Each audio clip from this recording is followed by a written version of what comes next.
Detik-detik anak bos toko roti yang aniaya karyawan ditangkap di hotel di Sukabumi. Ini yang dari mananya? Dari masukin penyidik. Penyidiknya Pak Awe. Awe. Oh iya. Penyidik ini. Udah paham Jos ya? Udah paham nggak? Masalahnya udah paham? Oh ya udah, kalau nanti kan udah paham. Udah paham aja.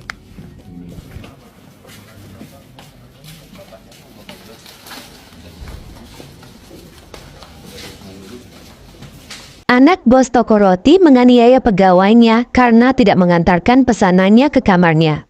Sejumlah orang yang berada di lokasi sempat berupaya menahan pelaku.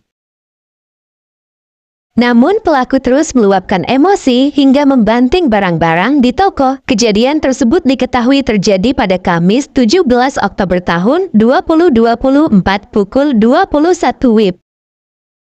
Korban kini telah melaporkan kasus penganiayaan tersebut ke polisi.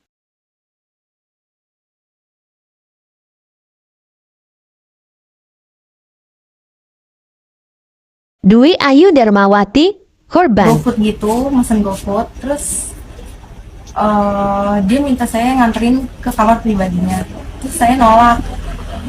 Terus setelah saya nolak, ya udah dia akhirnya mungkin dia kesel ya sama saya karena saya nolak juga kan.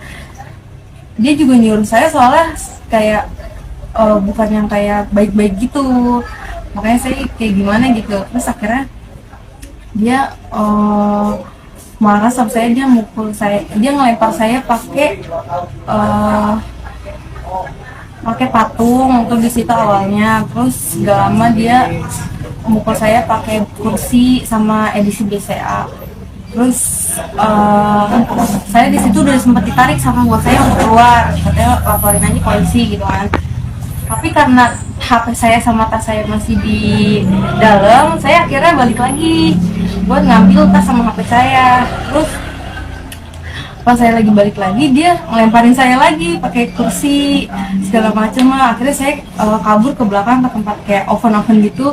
Di situ saya nggak bisa kemana-mana, saya cuma bisa diem, belum bisa kabur. Terus akhirnya saya di situ dilemparin lagi. Terus endingnya saya dilempar pakai loyang gitu. Terus ujungnya mungkin kena kepala saya di sini, terus berdarah.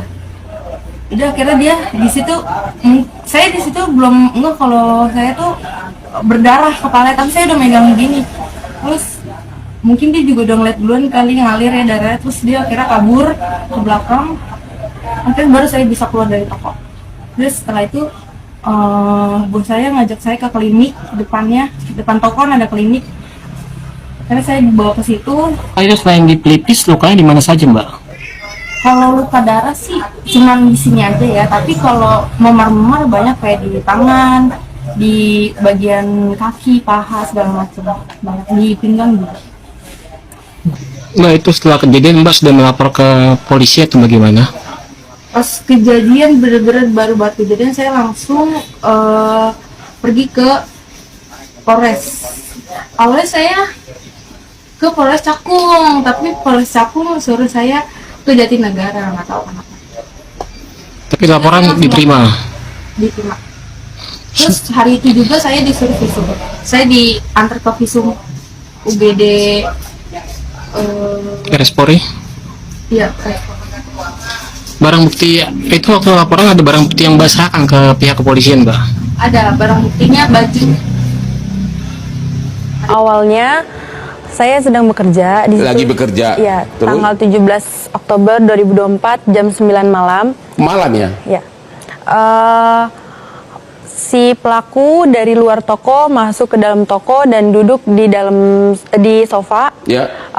Beliau memesan makanan online. Di situ pas abang online-nya datang, si pelaku nyuruh saya untuk mengantarkan makanannya ke dalam kamar pribadinya. Di atas? Ya. Oke. Di situ saya nolak karena bukan tugas saya, dan ada hal lain juga. Dari sebelum kejadian ini saya juga pernah dilempar pakai tempat solasi dan dilempar pakai meja tapi tidak mengenai saya, dan dia juga sempat ngomong kalau saya nih miskin, babu. Miskin, babu, terus? Terus orang miskin kayak lu nggak bisa masukin gua ke penjara. Orang miskin kayak lu nggak bisa masukin saya ke penjara. Miskin, babu, begitu ya? Oke, terus? Jadi terus dia turun dari bawah langsung mukul kamu atau gimana? Jadi setelah saya nolak berkali-kali, beliau akhirnya kesal dan ngelempar saya pakai patung. Patung? Abis itu ngelempar saya pakai kursi. Kursi? Sama mesin edisi BCA. Mesin, oke. Abis itu saya ditarik oleh bapaknya pelaku untuk lapor polisi. Tapi HP sama tas saya masih ketinggalan di dalam. Yeah. Akhirnya saya balik lagi ke dalam untuk mengambil barang-barang saya, tapi saya malah dipukulin lagi pakai kursi. Dipukulin lagi. Bapaknya tidak langsung rangkul kamu untuk bela kamu nggak? Enggak. Di situ saya akhirnya kabur ke dalam ruangan yang banyak oven. Di situ saya nggak bisa kemana-mana. Dia terus mukulin saya. Abis itu mukulin terus? Ya, lempar-lempar barang. Abis itu endingnya dia ngelempar saya pakai loyang yang mengakibatkan loyang. Loyang. Dan Akhirnya itu yang berdarah itu. Ya. Oke, terus Akhirnya, kamu langsung si pelaku kabur ke dalam, baru saya bisa keluar toko. terus ke klinik. Begini jawaban polisi pas ditanya sebut viral dulu baru diproses dalam kasus anak bos roti. Itu bagaimana, Pak? Pada intinya bahwa penyidik itu sudah mulai bekerja dari awal bulan November dan dilakukan pemeriksaan terhadap para saksi, ya. Dan kan ada tahapan-tahapan, ada SOP yang harus dilakukan oleh penyidik. SOP dalam tahap penyelidikan itu apa? Tahap penyidikan itu apa? Itu kan harus dilalui. Ya, harus dilalui karena laporannya ke kita bukan karena kasus viral. Laporannya seperti pidana umum biasa. Jadi karena pelaporan ke kita itu pidana umum biasa, maka tindakan penyidik adalah melakukan langkah-langkah sesuai yang diatur SOP di dalam SOP, yaitu Perkap nomor 6 tahun 2019 dan Perkabah Reskrim nomor 1 tahun 2022. Kita tidak bisa loncat, ya.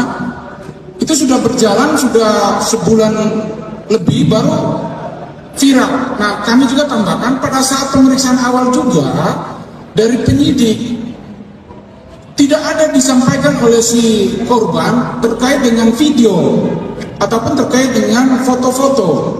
Itu tidak disampaikan oleh pelapor kepada penyidik. Itu dari awal. Nah, penyidik tahu viral ini baru, oh ini ternyata ada video, kenapa dia tidak mau sampaikan kepada kami, itu ya. Jadi mohon maaf rekan-rekan, penyidik Polres Metro Jakarta Timur karena laporan ini sesuai dengan pidana umum biasa tanpa ada kasus-kasus viral berawalnya, sehingga kita melaksanakan tindakan sesuai dengan SOP yang diatur dalam Perkab dan Perkabah Reskrim. Kita tidak bisa loncat karena kita antisipasi kalau kita loncat langkah itu kita akan bisa dihantam balik oleh pengacara atau karena semua itu kan asas praduga tak bersalah yang kita harus junjung tinggi, equality before the law yang harus juga kita harus junjung tinggi itu, ya. Dan SP2HP itu sudah kita kirim sebenarnya, satu kali yang sudah kita kirim.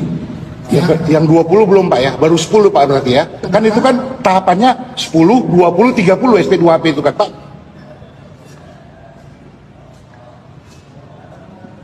Jadi tahap penyidikan itu kita kirim, tahap penyidikan. Tidak ada itu diatur 10, 20, 30. Kalau perkembangan penyidikan ini kita harus kirim, harus tahu. Itu memang hak daripada korban atau pelapor untuk menerima SP2HP. Perkembangan hasil penyidikan. Tapi komunikasi tetap kita lancar dengan pihak pelaku, bukan pelaku, dengan pelapor atau korban. Sedangkan korban juga datang, Pak, tanya penyidik, Pak, kasusnya sudah sampai di mana. Dan kami sampaikan terlambatnya itu juga karena para saksi juga, saksi yang diajukan oleh korban pada saat atau awal pemeriksaan itu hanya 2 orang, yaitu ibu dari tersangka dan salah satu temannya berinisial C. Nah, ini kita butuh waktu untuk mendatangkan, mengklarifikasi saksi ini. Sampai saat ini sudah penyidikan juga, agar kita butuh waktu untuk meminta keterangan saksi untuk mendatangkan saksi ke pihak penyidik. Bagaimana pendapat Anda tentang kasus seperti ini? He's just standing there, menacingly.